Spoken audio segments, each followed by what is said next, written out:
Hi, I'm Olivia, and what I'm about to share isn't just a story about a wedding gift. It's a tale of family, betrayal, and the unexpected ways life can turn when you least expect it. I spent my childhood in the shadow of my younger sister, Isla, while I dedicated myself to growing my interior design business from our small, cluttered apartment. Isla pursued a more conventional path: law school, big name law firms, and the perfect life our parents had always dreamed of for her. Don't get me wrong, I was proud of her. But in our family's eyes, her accomplishments always seemed to shine brighter than my little design project, as my mother liked to call it. What they didn't know was that my little project had quietly transformed into a flourishing boutique design studio, serving high-profile clients and steadily building my reputation. I kept my success low-key, not out of shame, but because I'd learned early on that seeking approval from my family was a losing battle. I lived modestly in a compact apartment, drove an old car, and reinvested every penny into my business. Meanwhile, Isla flaunted her lawyer's salary with designer clothes and lavish vacations, all while struggling under the weight of student loans our parents helped cover. Everything changed when Isla announced her engagement to Andrew, a partner at her prestigious firm. The wedding became the sole focus of our family. Every conversation, every dinner, every Sunday brunch centered around her perfect day. I tried to be supportive, offering to design her wedding decor as my gift.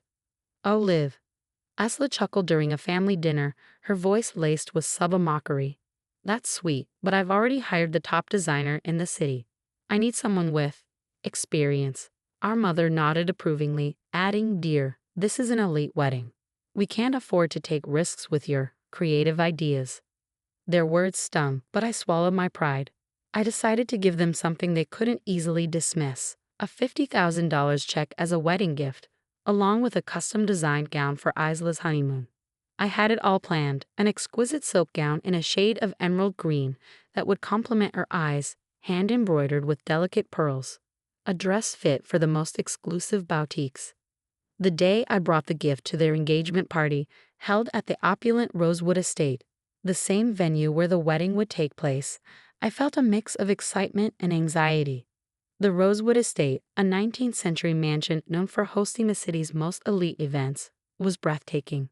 As I walked through its grand entrance, holding the perfectly wrapped box in my arms, I admired the magnificent architecture and the sprawling gardens. I found Isla surrounded by her law firm colleagues, dominating the room. Her expression faltered when she saw me approach, but I pressed on with a smile. "Isla, I wanted to give you your gift early," I said, offering the box and the envelope. "I hope you'll love it." She opened the envelope first, her eyes widening at the check. But instead of gratitude, a flicker of anger flashed across her face. $50,000? She said loudly, drawing the attention of nearby guests. "What, are you trying to compete with my salary now?" Before I could answer, she yanked open the gift box, pulling out the gown with such force that the pearls scattered across the marble floor. "And what's this supposed to be?" she scoffed. "A knockoff? Did you really think I'd wear something from your little business for my honeymoon?" Our mother rushed over, assessing the situation with unmistakable disapproval. "Liv, really?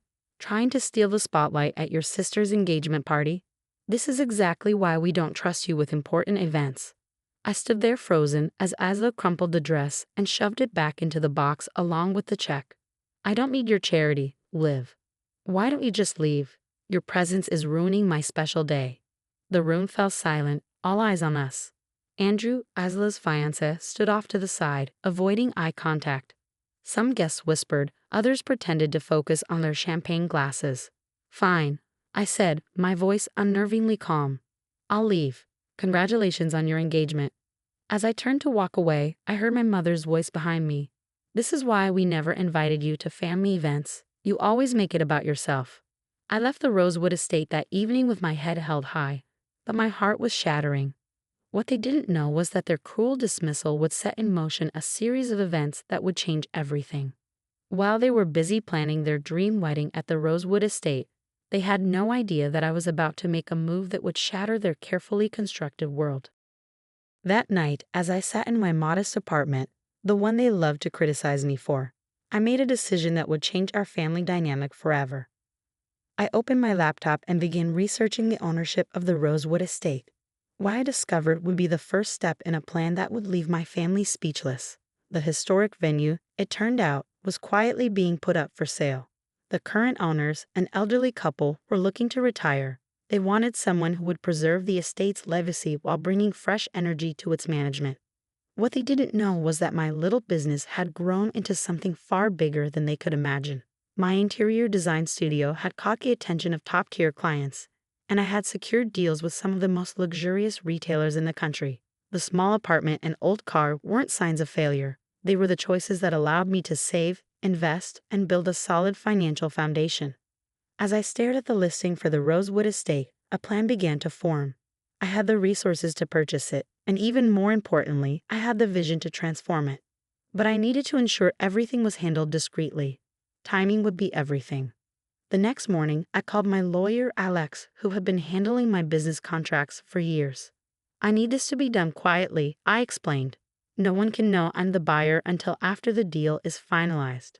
Alex understood immediately.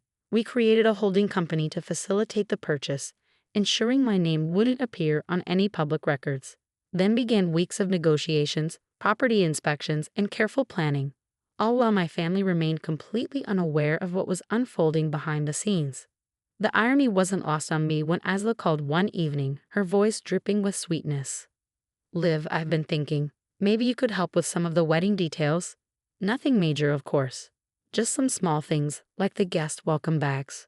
I agreed politely, already knowing that everything was about to change. "Of course, Isla, I'd love to help." 2 months before the wedding, the purchase of the Rosewood estate was complete. I stood in the grand ballroom, now my grand ballroom, where just months ago I had been humiliated. The elderly owners, Mr. and Mrs. Thompson, handed me the keys with tears in their eyes. "We've been waiting for someone like you," Mrs. Thompson said warmly. "Someone who understands both tradition and innovation. Please promise us you'll keep the spirit of the estate alive." I promised, and I meant it. But first, I had a wedding to prepare for. A wedding, however, that my sister didn't see coming. "Don't worry," I said calmly, a controlled smile playing on my lips. "I'm sure everything will work out just as it should." As I hung up the phone, I took a long look around the sprawling halls of my newly acquired property. The same walls that had witnessed my humiliation were about to be the stage for something entirely different. Part 1 of this story was ending, but Part 2, that's where things would get truly interesting. Over the next few weeks, I balanced patience and strategy. As the new owner of the prestigious Stonebrook estate, I meticulously reviewed every upcoming event. I paid special attention to my sister's wedding, and I knew there were changes to be made. Though everything was technically in order, as the new owner, I had the right to make some adjustments. I hired a new staff, upgraded the facilities, and instituted stricter event policies, all perfectly reasonable, of course. But they just so happened to affect Sophia's wedding plans in ways she couldn't possibly have foreseen. The first ripple came when my event coordinator, Lily, called her. "Miss Matthews, I'm reaching out regarding your upcoming wedding," Lily explained. "Under new management, we now require all vendors to be licensed and insured through our approved list." Sophia's reaction was swift, filled with panic. She called me immediately. "Isabella, you need to fix this. The new owners of Stonebrook are ruining everything. Half of my vendors don't even make the approved list, and they won't make any exceptions." I kept my tone cool and steady. "That sounds stressful. Have you tried meeting with the new owner?" "They won't even take my calls," she screamed, her voice tinged with desperation. "The wedding is in 3 weeks. It's all falling apart, and even Mom can't reach them." I couldn't help but smirk to myself. Our mother, always so sure of her influence, had apparently hit a brick wall with the new ownership. No one was budging, not even for her. The breaking point came during the final walkthrough, just 2 weeks before the wedding.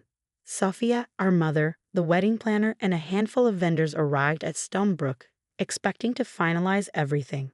But instead, they were greeted by my new venue manager, Angela, whom I had chosen for her sharp professionalism and no-nonsense attitude. "I'm afraid we have a few issues to address," Angela began, consulting her tablet. "The guest list exceeds our new safety regulations.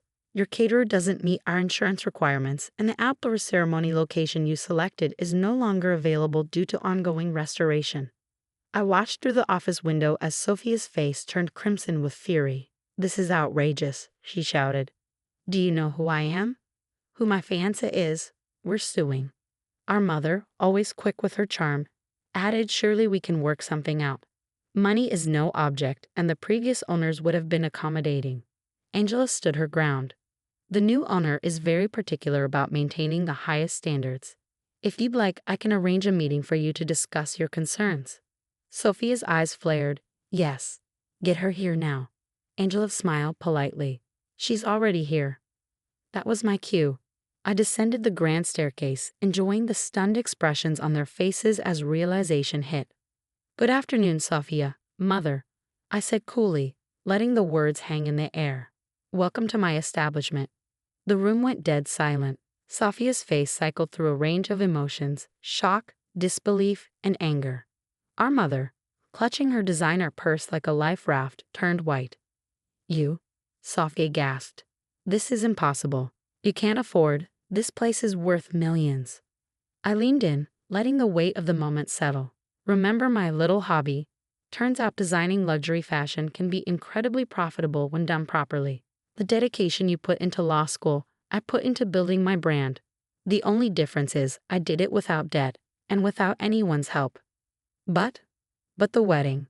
Our mother interjected, her voice faltering. You can't possibly mean to ruin your sister's special day. Ruin it? I raised an eyebrow. Like you ruined my engagement party gift? No, I'm simply ensuring all events at Stonebrook meet our new standards of excellence. Whether that includes your precious wedding is entirely up to you. The wedding planner, sensing the storm brewing, quickly tried to escort the vendors out of the room, but Sophia wasn't done yet. You did this on purpose. She spat, her eyes burning with fury. You bought this place just to get back at me. I sighed, remaining calm. Actually, I bought it because it's a solid business investment. The revenge part is just a bonus. Now you have two choices. You can find a new venue with 2 weeks' notice, or you can apologize, genuinely, for your behavior at the engagement party and work with us to make your wedding as magnificent as it should be. Your choice. For what seemed like an eternity, Sophia and our mother huddled, whispering in urgent conversation. I could practically see the calculations in their minds. Finding a new venue at this late stage would be catastrophic. The gossip, the social fallout, the embarrassment, it was a no-win scenario. Finally, Sophia took a deep breath and stepped forward. Her face was flushed, her shoulders tense, but her voice was steady. I'm sorry, Isabella. What I did at the engagement party was cruel and ungrateful. I was jealous of your success and took it out on you. The dress you made me was beautiful, and the gift was incredibly generous. I studied her face.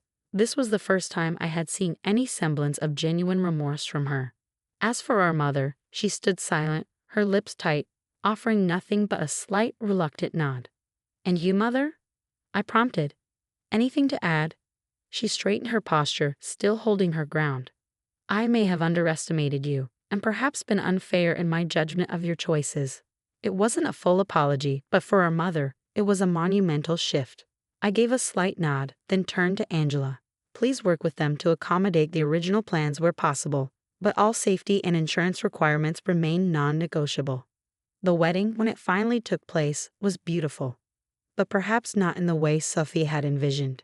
The guest list had to be reduced to meet our new capacity regulations, and some vendors had to be replaced to comply with our requirements.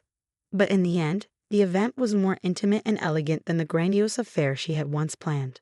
And Sophia, she wore 2 dresses that day. The designer gown from Paris for the ceremony, and for the reception, she slipped into the blue dress I had designed, exactly the one she had crumpled and dismissed. I had restored it, each crystal painstakingly sewn back into place. It was a testament to the power of second chances. The most surprising change, however, occurred in the months after the wedding. My success with Stonebrook couldn't be ignored, and suddenly my family began to see me in a new light. Sophia began asking for business advice, admitting that she was tired of the corporate grind and wanted to open her own practice. Our mother, though still offering unsolicited advice about my personal life, showed genuine pride in my accomplishments. As for me, I kept my modest apartment and my used car, but I moved my design studio into Stonebrook, converting one of its wings into a creative space where I could design while enjoying the view of the lush gardens. The Harrisons, previous owners, often visited, thrilled to see how I had preserved the property's history while ushering it into the future. On quiet evenings, after all the guests had left and the last event had ended, I would walk through the grand ballroom. The same room where my humiliation had begun now resonated with joy. Weddings, anniversaries, graduations, all of them reminding me that success is the best form of revenge, but forgiveness is the truest victory. My story isn't just about proving my worth to my family. It's about proving it to myself, standing firm in who I am and what I've built. Stonebrook wasn't just a property, it was a statement, a declaration that sometimes the person they underestimate the most is the one they should have valued all along. And that $50,000 check I tried to give Sophia, I invested it into Stonebrook, creating a scholarship fund for young entrepreneurs in the fashion and event planning industries. Because sometimes the best way to move forward is to lift others up alongside you.